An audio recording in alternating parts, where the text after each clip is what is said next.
로마서 16장 3절로 16절. 저와 여러분이 한 절씩 교독을 하겠습니다. 제가 먼저 했습니다. 너희는 그리스도 예수 안에서 나의 동역자들인 브리스가와 아굴라에게 문안하라.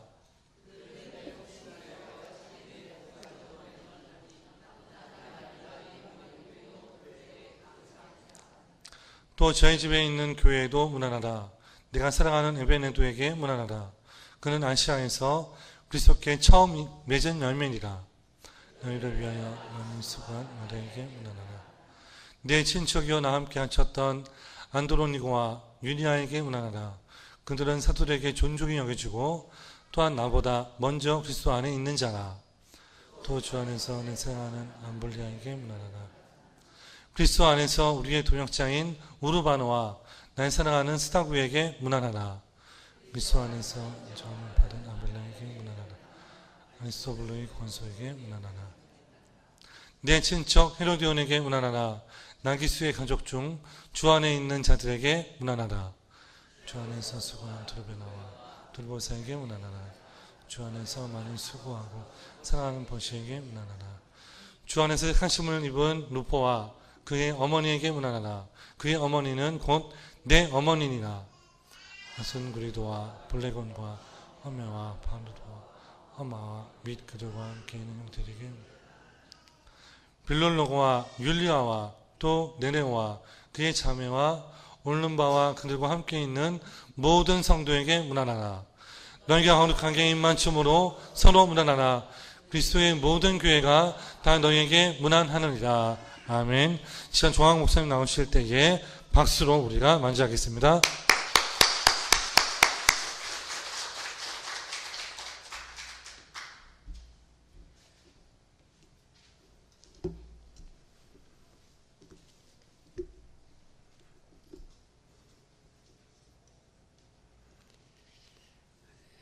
지난번에도 제가 인랜드 캠퍼스에 잠깐 왔었습니다. 올 때마다 느끼는데 참 교회가 예쁘다 그리고 아름답다 이런 생각이 듭니다. 특히 본당도 보면은 참 여기 본당 지어질 때 제가 봤거든요. 근데 이렇게 아주 참 은혜로운 우리 본당이 되었고 색깔도 참 잘 선택한 것 같아요. 차분하고 교회가 이렇게 기도도 잘 될 것 같고 참 좋습니다. 제가 ANC 선랜드 캠퍼스에 이사할 때 윌셔에서 우리가 교회가 윌셔에 있었는데 그때 이사할 때 우리 그때 교회의 분위기가 전원교회를 좀 만들자 하는 성도님들이 다 그런 생각을 하셨었어요. 근데 이제 시간이 꽤 됐죠. 2002년도에 이사했으니까. 근데 제가 오늘 아침에 이 교회를 이렇게 들으면서 혹시 여기가 전원교회가 아닌가 이런 생각이 이렇게 밀려오더라고요. 잘 모르겠어요. 아주 기분이 좋았습니다. 그래서 여러분들과 한번 나누고 또 말씀으로 여러분과 이렇게 교제하고 싶고 그래서 하나님이 이런 기회를 주신 하나님께 감사드립니다.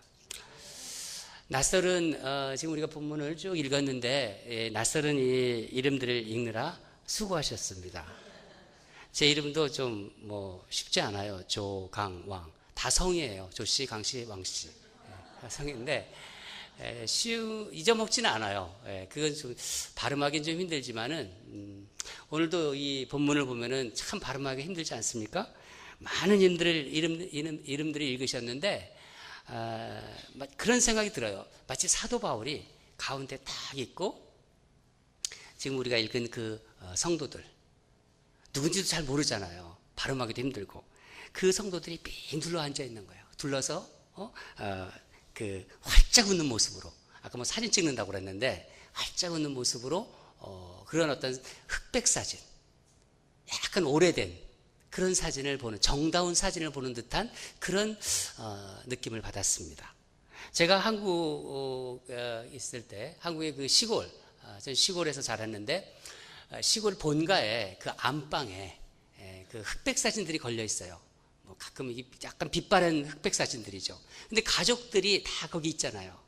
마치 그런 사진을 보는 듯한 그런 기분을 받았습니다. 이 말씀을 준비하면서 계속 그런 어떤 오래된 그 바른 그 흑백 사진을 보면서 정다운 가족들을 보는 듯한 그런 마음이 들었습니다. 설교 제목이 그 네레오와 올lum바입니다. 네레오와 올lum바. 좀 생소하죠. 뭐 브리스길라와 아굴라도 좀 아시겠지만은 네레오와 올lum바. 여러분 이 네레오와 올lum바가 누군지 아세요? 저도 몰라요. 저도 몰라요. 근데 하나님이 이 마음을 주셨어요. 말씀을 계속 묵상하면서 뭐 여러 사람이 나오지만은 알려지지 않은 사람. 유독 그 네레오와 올lum바에 그 마음을 주셨어요. 일부 예배 때 목사님 오늘 말씀 중에서 제가 궁금한 게 있습니다. 왜 네레오와 올lum바라는 이름을 택하셨습니까? 그러더라고요. 저도 잘 몰라요. 하나님이 그 마음 주셨어요. 그냥 뭐 말씀을 들으면서 여러분께서 성령께서 왜 이 제목을 주셨을까 하는 그런 마음이 여러분 마음에 터치되길 바랍니다. 확실한 것은 이 네레오와 올lum바 이 사람도 그 사진 속의 인물이라는 거예요. 우리 그런 생각을 하면서 15절을 다 같이 한 번 더 읽겠습니다. 시작. 비롤로고와 올리아와 또 네레오와 그의 자매 올lum바와 그들과 함께 있는 모든 성도에게 문안하라. 자료를 좀 찾아보면은 비롤로고와 또 올리아는 부부예요. 그리고 네레오와 올lum바는 그들의 자녀들입니다. 이 가족은 로마의 어떤 한 교회의 멤버였던 것 같습니다. 바울이 이들을 어떻게 알게 되었는지 또 얼마나 이들과 교제를 나누었는지 그건 알 수가 없습니다. 여기 이 구절에 딱 한 번 나와요. 성경에 이 이름만 딱. 로마서 16장 바울이 로마서를 마지막 정리하는 16장에 많은 사람들이 나오고 있습니다. 몇 명이 나오는지 아시는 분 있으세요? 대충 세 분, 그런 거 잘 세시는 분 있더라고요. 몇 명이 나오시는지. 다음에 오면 그분하고 그분에게 이렇게 같이 이렇게 제가 이렇게 선물을 드리겠습니다. 마치면은. 한번 1부 때는 거의 마치신 분 있으세요? 37명 맞았습니다. 37명. 대략 37명입니다. 맞았습니다. 다음에 와가지고 제가 선물을 하나 준비해드립니다. 뭐 기대하지 마세요. 근데 저는 약속은 꼭 지키는 사람이니까. 이 중에 우리가 잘 아는 브리스길라 아굴라도 있잖아요. 그런데 대부분 이 사람들이 잘 모르는 사람들입니다. 무슨 일을 했는지도 잘 몰라요. 이들 중에는 사도 바울과 고난을 함께했던 동역자들도 있었을 겁니다. 또 사도 바울이 선교 사역으로 나갔잖아요. 선교 사역 할 때 뒤에서 기도로 여러 가지로 후원했는 그런 성도들도 있었을 것입니다. 또 이 중에는요, 사도 바울이 만나보지도 못한 사람도 있었을 거예요. 하지만 본문을 읽으면서 우리는 사도 바울이 이들 하나하나를 얼마나 귀하게 생각하고 있는지, 또 얼마나 감사하고 있는지, 그리고 이들을 얼마나 사랑하는지를 느낄 수 있습니다. 여러분, 사람들의 이렇게 인상을 한번 생각해 보세요. 사도 바울, 성경을 신약성경을 거의 반이나 썼던 이 사도 바울. 사도 바울 하면 어떤 인상이 떠오르세요? 그냥 한번 누군지 말씀해 보세요. 사도 바울. 뭐 우리가 저 집사님 참 어떤 인상이 이렇게 사람을 이렇게 딱 생각하면은 첫 인상이 딱 떠오르잖아요. 어떤 인상이? 사랑? 강한 인상. 강한 인상. 아주 복음에 대단히 열정적인 사람이잖아요. 복음 그러면 뭐 둘째 그러면 서러운 사람입니다. 그리고 아주 박식하고 이성적인 사람, 아주 칼 같은 사람, 강한 사람, 그런 의미에서 같은 의미겠죠. 바울은 마음이 좀 후덕한 그런 이렇게 이웃집 아저씨 같은 그런 거하고 좀 거리가 먼 것 같아요. 그런데 오늘 본문, 오늘 지금 16장은 이 저를 쭉 읽으면서 로마서의 마지막 부분인데 그런 생각을 좀 달리하게 만드는 것 같아요. 교회에서 성도님들이 이야기하는 거를 제가 좀 들은 적이 있습니다. 지나가면서 좀 일부러 들으려고 한 건 아니지만은 좀 재미있게 말씀을 하셔가지고 그게 들렸습니다. 한 두 여자 집사님이 이렇게 얘기하고 있는데 한 집사님이 이렇게 얘기를 하더라고요. 바깥 집사님이 정말 자상하시던데요. 얼마나 마음이 정말 어쩜 그렇게 마음이 세심하시고 정말 따뜻한지 놀랬어요. 그러더라고요. 집사님은 참 좋겠어요. 부러운 듯이 이렇게 딱 한 여자 집사님이 또 다른 집사님이 얘기를 하더라고요. 그걸 가만히 듣고 있던 여자 집사님이 딱 한마디 하시더라고요. 뭐라고 하셨을까요? 예? 비슷하게 맞췄습니다. 비슷하게. 딱 3일만 살아보세요. 네, 딱 3일. 그래서 약간 썰렁한 분위기가 됐어요. 갑자기 그런 말을 하고 나니까. 이 딱 3일만 살아보라는 얘기가 현실적으로는요, 좀, 말이 안 되는 얘기지 않습니까? 현실성이 없는 얘기잖아요. 그렇지만 참 많은 것을 함축하고 있습니다. 우리는 사도 바울을 직접 경험하지 못했어요. 겪어보지 못한 거죠.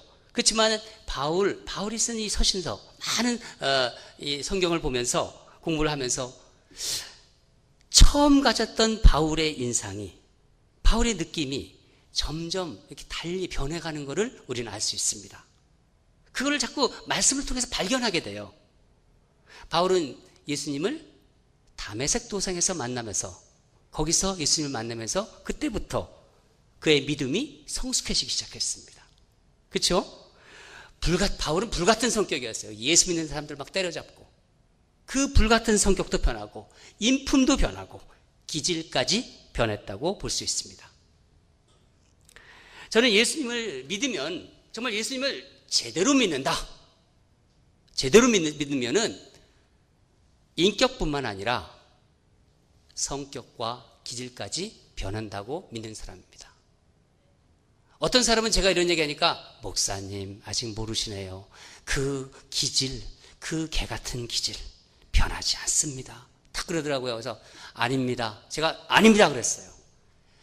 하나님의 아들이신 예수님인데, 그 예수님을 내가 제대로 영접했는데, 그리고 그렇게 살아가려고 노력하는데 어떻게 변하지 않겠습니까? 저는 이렇게 얘기를 했습니다. 저는 그 변화 중에서 가장 뚜렷한 특징은, 예수 믿는 사람들은 사람을 좋아하게끔 돼 있어요. 사람을.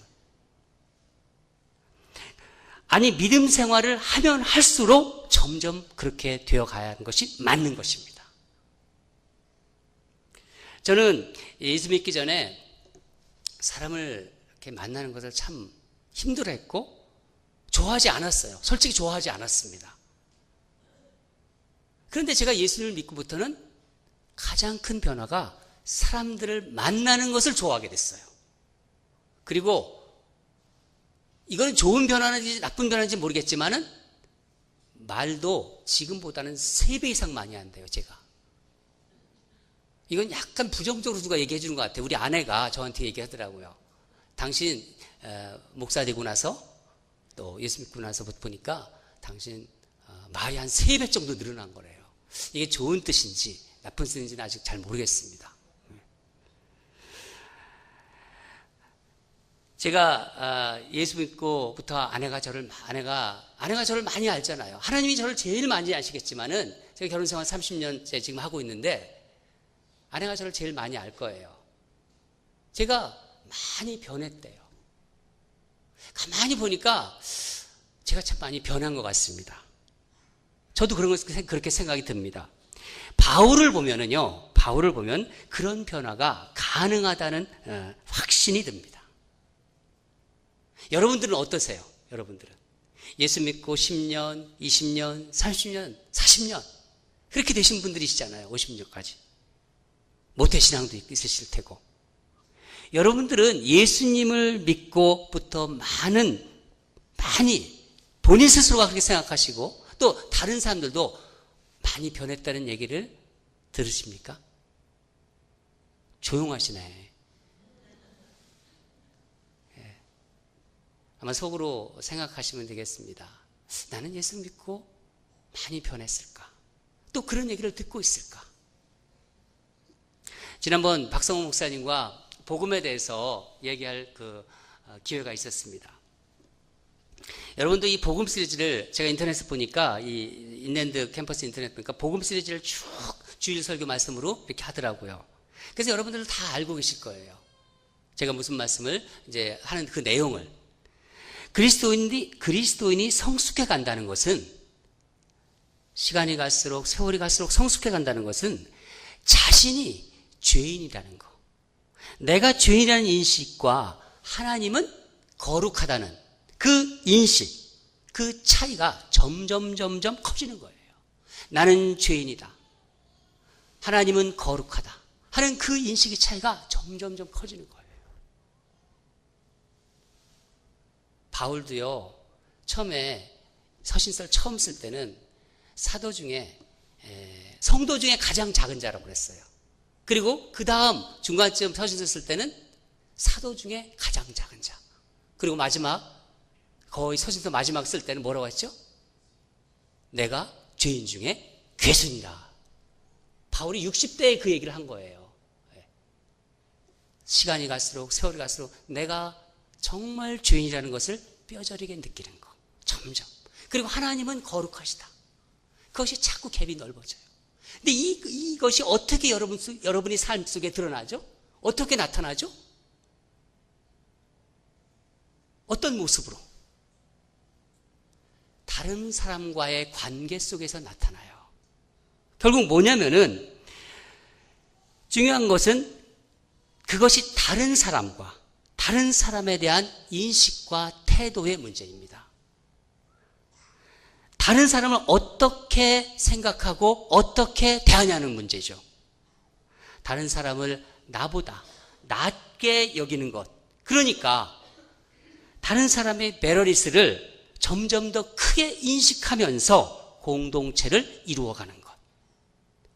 이것이 신앙인이 성숙해가는 하나의 모습입니다. 이것이 굉장히 우리 삶 속에서 내가 그리스도인으로서 제대로 살아가고 있는가, 하나님 앞에서 그거를 물어봤을 때 이 부분을 여러분 많이 묵상하시기 바랍니다. 나는 다른 사람들과의 관계에서 또 내가 나보다 그 사람을 더 좋게, 더 여기고 있는가, 이런 부분이 바로 그 사이에서 나타나는 현상들입니다. 여러분, 주님께서 우리를 뭐라고 동물에 비유하시는데 뭐라고 하셨죠? 다 아실 거예요. 예? 우리를 동물로 비유하셨는데 뭘로 비유하셨죠? 양으로 비유하셨습니다. 예, 감사합니다. 양은요, 주님께서 우리를 양이라고 가르쳤습니다. 너희들은 양이라고. 근데 이 양은 혼자서는 살 수 없는 동물입니다. 아세요? 양은 혼자서 살 수 없는 동물이라는 거. 양이 양떼에서 뒤처져 가지고 또 먼 산을 바라보다가 뒤처지면은 바로 맹수의 공격에 노출됩니다. 일이나 늑대나 곰의 공격에 노출되죠. 간혹 제가 성도님들을 볼 때가 보게 되면은 나 자신과 주님과의 관계가 중요하지 주변 사람과의 관계는 오히려 내 신앙을 방해한다거나 그렇게 생각하고 또 그런 나의 신앙을 좀 어렵게 한다는 그런 생각 때문에 거리를 두는 성도들이 있습니다. 이른바 독야청청 푸른 소나무형 성도입니다. 제가 이름을 지켰습니다. 독야청청 푸른 소나무형 성도. 그런데 여러분, 그거 아닙니다. 어떤 면에서는 사단에게 속고 있는 것입니다. 건강한 신앙을 잃어버리기 쉽습니다. 아니면 잘못된 길로 들어가기 쉽습니다. 양이 이렇게 떼를 이루어 살잖아요. 떼를 이루어 사는 것처럼 예수 믿는 우리도 함께 살아야 하는 것입니다. 믿으시죠? 네. 그럼 이런 예수 공동체, 그리스도 공동체의 특징은 무엇일까요? 공동체의 특징을, 공동체의 성격을 분명히 알아야지 공동체다운 생활을 할 수 있지 않겠습니까?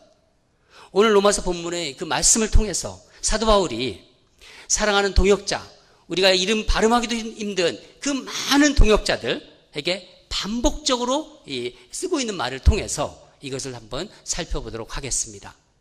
우리 다 같이 8절에서 10절까지를 읽겠습니다. 시작. 주 안에서 내 사랑하는 암블리아에게 문안하라. 그리스도 안에서 우리 동역자인 우르바노와 그의 나의 사랑하는 스타구에게 문안하라. 그리스도 안에서 인정함을 받은 아벨라에게 문안하라. 아리스토블로의 권소에게 문안하라. 여러분, 각 절이 공통적으로 어떻게 시작되고 있지요? 예? 시작하는 게 주 안에서. 예, 맞습니다. 주 안에서, 그리스도 안에서. 그렇죠? 사실 지금 읽은 그 구절뿐만 아니라 전체 우리가 읽은 구절에도 대부분 그 시작을 주 안에서, 그리스도 안에서, 예수 안에서 이렇게 시작하고 있습니다. 바울과 이 사람들과의 관계, 그것을 알 수가 있어요. 바울과 이들과의 관계 그 중심에는 예수 그리스도가 있다는 거예요. 예수 그리스도가 계시다는 겁니다. 이들은 서로 예수님을 모퉁이 돌이라고 하잖아요. 코너스톤. 그 코너스톤인 예수님으로 다 연결이 되어 있는 겁니다. 서로 예수님으로. 이것이 크리스찬 공동체의 첫 번째 특징입니다. 우리는 보통 가족, 이 패밀리를 가장 근본적이며 중요한 공동체라고 하고 있습니다. 가족이 피로 맺어진 혈연 공동체라는 점이 다른 공동체와는 다른 점이라고 볼 수 있죠. 그러나 우리가 예수님을 주로 영접하고 예수님을 믿고 있는 이상 우리도 영적으로는 동일한 피가 우리에게 흐르고 있는 것입니다. 지난번에 제가 와서 그 말씀을 드렸습니다. 기억하시고 계신 분? 그때 다 안 계셨나? 그때 제가 이 말씀 드렸어요. 우리가 예수 그리스도를 주로 영접하고 있는 한 나는 혈액형이 나는 O형이고 여러분 A형, B형, AB형 있지만은 동일한 지저스형이 흐르고 있다는 거. 기억나죠? 예. 오늘 아까 일부 끝나고 어떤 권사님이 제가 그 얘기 했던 거를 기억하고 있다는 거예요. 너무너무 반가웠습니다. 그리고 한편으로 또 지난번에 다락방장 훈련 왔을 때 제가 교회는 야전병원이다. 다락방은 야전병원이다. 그 얘기 했거든요. 그것도 기억하고 계시더라고요. 약간 무섭더라고요. 모든 거. 그렇지만은 되게 반가웠어요. 네. 저는 그렇게 하나님이 킵하게 해주신 거예요. 그 말씀을. 네. 그래서 정말 그 피, 우리 안에서 그 흐르는 예수님의 피, 그게 뭐냐면 우리를 구원하신 예수님의 보혈입니다. 여러분 예수님을 믿고 있는 사람, 영적으로 그 보혈이 저와 여러분 사이에 흐르고 있는 거예요. 그래서 우리는 예수 안에서 한 가족이 되는 것입니다. 그래서 이 예수 안에서 한 가족. 바울은 13절에 제가 읽어보겠는데 13절에서 이를 증거하듯이 말하고 있어요. 주 안에서 택하심을 받은 루포와 그의 어머니에게 문안하라. 그의 어머니는 곧 내 어머니이다. 어머니이라. 내 어머니라는 거예요. 바울이 어머니라는 거예요. 십자가에 달리신 예수님께서 옆에 있는 어머니 마리아를 보고 또 한쪽에 있는 제자 요한을 보면서 제자 요한한테 뭐라고 하셨죠? 어머니를 가리키면서 내 어머니이다 그러셨잖아요. 예수님의 피로 우리는 한 가족이 된 것입니다. 여러분 이것을 분명히 알고 신앙생활 하셔야 됩니다. 우리는 예수님 피 때문에 한 가족이 되었다. 세상 사람들은요 서로 비슷비슷한 사람들끼리 모이는 것 같아요. 뭐 환경과 뭐 여러 가지 뭐 비슷비슷한 사람끼리 모여 보니까. 그러나요, 성도는, 교회는 달라야 합니다. 다락방 얘기를 좀 해보겠습니다. 다락방도요, 친교만으로는, 서로 친교, 교제만으로는 오래가지 못해요. 저는 다락방 사역을 오랫동안 해봤습니다. 서로 아무리 좋아도 친교만 가지고는 오래가지 못하는 겁니다. 말씀이 그 안에 없으면 가십이 나오기 쉬워요. 나중에는. 모임의 중심에 말씀이신 예수 그리스도가 있어야 합니다. 예수 안에서 복음 때문에 한 가족이 된 것입니다, 우리는. 바울이 문하나는, 많이 문하는다는 얘기 나오죠? 문하나는 이름들을 보면 다양한 사람들이 언급되고 있어요. 뭐 유대인, 이방인, 노예 출신, 환경이 다르고, 그러나 이들 모두는 다 예수님 안에서 한 가족입니다. 여러분, 나와 저 사람이 아무리 달라도, 저 사람이 성격이 달라요. 저 사람이 어떤 생각이 달라요. 취미가 달라요. 자라온 환경이 달라요. 그래도 그녀가 예수를 믿고 있다면 우리는 한 가족인 것입니다. 예수님이 보혈의 피가 같이 흘러가고 있는 것입니다. 받아들이고 사랑해야 합니다. 크리스찬 공동체의 두 번째 특징은 섬김입니다. 섬김. 첫 번째 특징을 말씀드렸습니다. 예수 그리스도 안에서 하나가 되는 공동체. 말씀이 중심이 되는 공동체. 말씀 공동체. 예수 그리스도의 하나가 되는 공동체. 두 번째 특징은 섬김입니다. 다 같이 12절을 읽겠습니다. 시작. 주 안에서 수고한 두루베나와 두루보사에게 문안하라. 주 안에서 많이 수고한 버시에게 문안하라. 6절에서를 보면은 마리아가 너희를 위해 수고했다 이런 말이 나옵니다. 여기서 수고한 말이 나오죠. 수고했다. 많이 수고한. 어떤 수고를 했는지 자세히 알 수는 없습니다. 물론 아는 부분도 있지만은 여기에 나오는 모든 성도들이 어떤 수고를 했는지는 자세히는 모릅니다. 그렇지만은 모두 사랑의 수고를 한 사람입니다. 바울은 사랑의 수고를 이야기하고 있습니다. 이 사랑의 수고가 바로 섬김입니다. 섬김이라는 말은 구약이나 신약에서 모두 이 상하가 분명한 관계, 왕과 신하의 관계, 상하가 분명하잖아요. 이런 상하가 분명한 관계에서 낮은 자가 높은 자를 대하는 태도로 사용되었습니다. 즉 작은 자가 큰 자를 섬기는 거죠. 그런데 예수님께서 이 섬김이라는 단어를 아주 놀랍고 새로운 방식으로 사용하셨어요. 여러분들이 잘 아실 거예요. 마태복음 23장 11절에 제자들에게 하신 말씀입니다. 너희 중에 큰 자가 너희를 섬기는 자가 되어야 한다. 큰 자가 너희를 섬기는 자가 되어야 한다는 거예요. 즉 일반적인 것과는 반대로 큰 자가 작은 자를 섬겨야 된다는 거예요.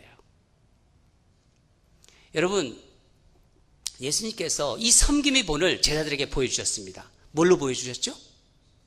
예? 제가 이렇게 말씀 도중에 자꾸 여러분들에게 묻고 있는 거는 여러분들이 다 기본적으로 어느 그 정도는 이게 또 아실 것이다 하고 물어보는 거예요. 아까 말씀하신 것 같아요. 발을 씻겨주셨어요. 발을. 예수님께서 손수 허리에 수건을 두르시고 제자들이 발을 씻겼습니다. 그것이 우리 지금 생각에서는 뭐 그럴 수 있지? 아니에요. 그 당시 상황에서 스승이 제자의 발을 씻긴다는 건요, 파격 중에 파격이에요. 그런 일이 있을 수가 없는 거예요. 그 섬김을 보여주기 위해서 예수님은 그 일을 하신 것입니다. 여러분, 교회는 섬김의 공동체입니다. 교회에서 봉사 같은 거 한번 생각해 보세요. 봉사할 때 자신이 좋아하는 게 있어요. 또 잘하는 것도 있어요. 막 사람 잘한다고 그래요. 또 그걸 하면은 기분도 좋아져요. 신나는 것도 있어요. 신나는 것은 그런 거 하는 거 좋습니다. 하지만 그것이 조건이 있는데, 그것이 행여 나를 위하는 것, 내 기분과 만족을 위한 것인다면 그것은 자기 실현의 과정이지 섬김이라고는 할 수 없습니다. 교회 사역을 통해서 자신이 개발되고 발전되는 것은 좋은 일이지만은 이것을 섬김이라는 이름으로 부르는 것은 적절하지 않습니다. 여러분, 그럼 섬김이 뭐예요? 내가 종이 되는 거예요. 일시적으로 한번 서비스하는 게 아니라 내가 그리스도와의 관계에서 종이 되는 겁니다. 그리고 하인이 되는 겁니다. 나는 종이 되고 하인이 되는 것입니다. 그래서 내가 가지고 있는 재능과 기호와 취미 이런 것보다 공동체의 필요에 더 민감하게 반응하는 것입니다. 예를 들어 볼까요? 저는 아니지만은 제가 만약에 춤을 잘 추고 노래를 잘한다고 생각해요. 저는 그렇지 않습니다.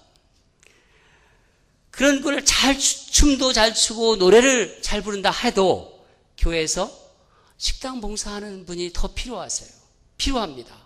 그리고 주차 봉사가 더 필요해요. 더 필요하면은 그 일을 기꺼이 할 수 있는 것이 섬김이에요. 아멘 하시는 분들은 참 이 교회는 참 그런 거가 잘 될 것 같아요. 이런 섬김이라는 생각을 여러분 투철히 알고 계셔야 돼요. 마지막으로 크리스찬 공동체의 세 번째 특징은 서로 무난하는 공동체. 다른 말로는 뭐냐면은 서로에게 관심을 나타나는 거예요. 서로에게 관심을 가지는 공동체. 본문을 읽으시면서 아셨겠지만 이 무난하라는 말이 계속 나오잖아요. 무난하라. 누구누구에게 무난하라. 다 같이 한번 16절을 읽겠습니다. 시작. 너희가 거룩하게 입맞춤으로 서로 무난하라. 그리스도의 모든 교회가 다 너희에게 무난하느니라. 당시 로마 사회에서는요, 사람들을 이렇게 서로 만나고 또 아는 사람을 만나면은 이 볼에 입술을 이렇게 살짝 부딪히는 그런 키스를 하고 이렇게 하는 것이 관습이었습니다. 그래서 그러면서 오늘날에 그것이 보면 악수라든가 이렇게 아는 사람한테 착한 목례를 하는 그런 걸로 대치를 한 것이죠. 근데 여기서 오늘 바울은 어떤 때는 바울이 이제 지금 이 장면을 두고 얘기하는 건데 어떤 사람들은 그 입을 볼에 이렇게 살짝 맞추면서 그 사람이 특히 좋은 말을 한다거나 또 아첨의 말을 해요. 그리고 심하면은 약간 귀에다 대고 비방을 하거나 저주까지 했다고 합니다.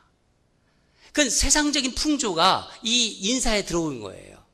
그래서 바울은 이것과 구별하기 위해서 말씀 중에 거룩한 뭐라고 하죠? 입맞춤 이 말을 쓴 거예요. 거룩한 입맞춤. 홀리 키스. 홀리 키스 해보셨어요? 저도 잘 모르겠어요. 홀리 키스. 이 거룩한 말씀은 저는 성경적으로 말씀드리겠지만은 서로에 대해서 거룩한 관심을 가져야 된다는 말입니다. 이 말씀을 성경적으로 풀어보면은 빌립보서 2장 4절 말씀입니다. 각각 자기 일을 돌볼 뿐더러 또한 각각 다른 사람들의 일을 돌보아 나의 기쁨을 충만하게 하라. 바로 이 말씀입니다. 다른 사람을 돌보는 거. 주일에 서로 오늘 이제 일주일에 한 번씩 만나고 또 주중에 만나시는 분도 있지만 만나면은 악수하잖아요. 악수할 때 관심과 돌봄을 가지고 악수하시기 바라요. 그냥 이렇게 형식적으로 악수하지 마세요. 한번 오늘 테스트 한번 합시다. 오늘 한번 해봅시다. 옆에 있는 분들한테 관심과 돌봄을 가지고 그동안 기도했던 거, 자녀들 위해서 기도했던 거, 우리만이 느끼는 그 정서가 있잖아요. 왜 가만히 계세요? 좀 악수를 좀 하시면서 돌봄과 관심을 가지고 한번 악수하세요. 네, 돌봄과. 네. 우리끼리 아는 그 서로 기도했던 사람들만 아는 그 얼마나 따뜻한 정서가 있잖아요. 그냥 정치가들이 하는 악수 이거 하지 마세요. 절대 하지 마세요. 차라리 하지 마. 어떤 분은 악수하면서 딴 데 쳐다봐. 안 하니만 못해요. 하지 마세요. 마음을 담아서 관심과 돌봄을 가지고 걔 잘 있어. 누구누구 잘 있어. 내가 기도했어. 정말 그게 느껴지는 거예요. 그게 아름다운 공동체입니다. 지난번 저희가 LA로 이사할 때, 저는 LA에 살고 있습니다. 이 새 매트리스를 사야 했어요. 아내가 몇 개의 이제 매트리스를 이제 리서치해가지고 어느 것을 골라야 할지를 저와 상의했는데, 그 중에서 아주 이상한 매트리스를 하나 발견했어요. 이 매트리스는 참 눈에 잘 띄었어요. 그 안에 무슨 짓을 했는지, 침대에서 이렇게 옆에서 일어나잖아요. 그리고 또 뭐 이렇게 막 몸부림을 막 쳐도 이렇게 침대에서 옆에 자는 사람이 흔들리지 않아요. 그런데 자고 싶으세요? 아니, 무슨 침대를 어떻게 만들었는지 옆에서 뭐 이렇게 해도 전혀 바더가 안 돼요. 이쪽에서는. 이야, 대단하다. 이 기술. 이거 어떻게 이렇게 만들었을까? 참 신기했습니다. 아마 이 최신 기술로 만든 것 같은데, 제가 이 매트리스를 딱 보고서 이 매트리스만은 절대 안 된다. X표를 딱 쳤어요. 왜 그런지 아세요? 생각해 보세요. 뭐 비싸다 이렇게 말씀드렸는데 뭐 그럴 수도 있지만 그건 아닙니다. 만약 아내가 한밤중에 몸이 아픈데 말은 못하고 뒤척이고 있는데 나는 아무것도 모르고 잠만 쿨쿨 자고 있다. 이게 말이 돼요? 또 제가 몸이 불편해서 막 그냥 잠을 못 자고 뒤척이는데 지금 아내가 깨서 어디 아프냐고, 무슨 고민이냐고, 어떤 성도가 좀 힘들게 굴어? 그렇게, 그게 아내 아니에요? 그게 남편이, 그게 부부 사이 아니에요?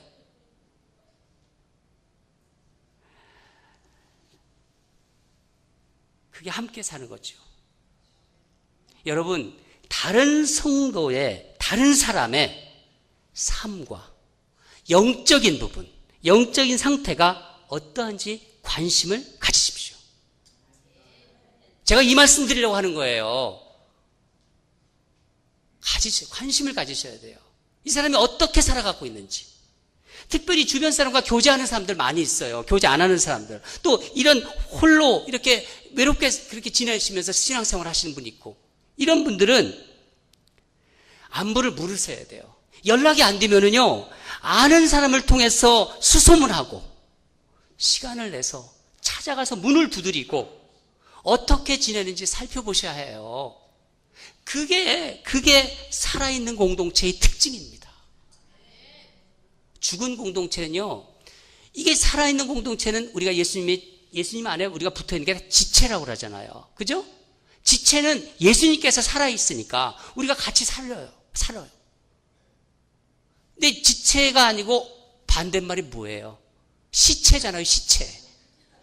시체는 누가 죽어도 몰라요. 팔이 하나가. 살아있는 공동체.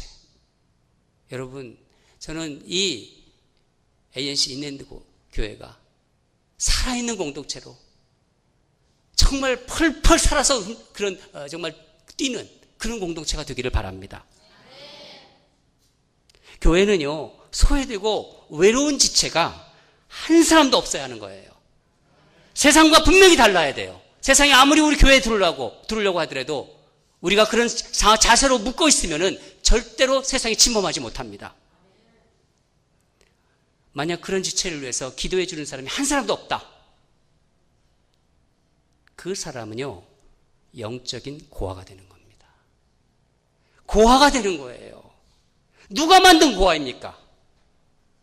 우리가 만든 고아입니다. 사랑하는 성도 여러분, 사도 바울은 오늘 본문을 통해 함께 그 동역한 사람들을, 많은 사람들을 일일이 거명하잖아요. 이름도 모르고 발음하기도 힘들고, 여러분 제 이름 갖다 집어넣기도 하고 여러분 갖다 집어넣는 거 다 봐보세요. 근데 이 사도 바울은 그 한 사람 한 사람의 이름을 다 거명하면서 사랑의 마음을 나누어요.